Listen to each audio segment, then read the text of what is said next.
L'immense barrage de Duqan, quasi vide.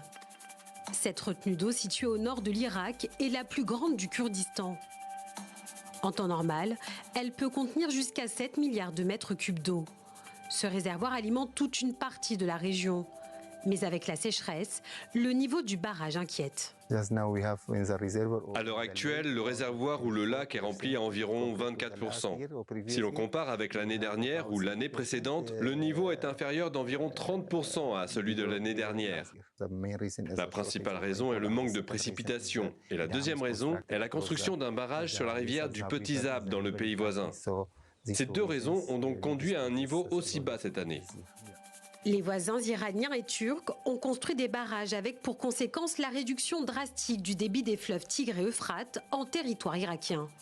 Bagdad dénonce ces constructions, car l'Irak en aval des grands fleuves subit l'hydropolitique d'Ankara.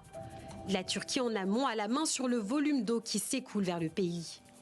Cette bataille de l'eau s'ajoute aux effets du changement climatique. Près du barrage de Duqan, la sécheresse se voit à perte de vue.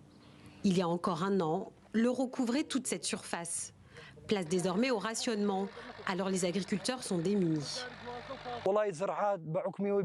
À cause du manque de pluie dans les zones autour du village de Sarsiane, la culture du blé a été largement infructueuse. Les seuls endroits où nous avons réussi à récolter du blé sont les champs qui avaient été submergés l'année dernière, qui se sont asséchés à l'automne et qui ont été ensemencés par la suite.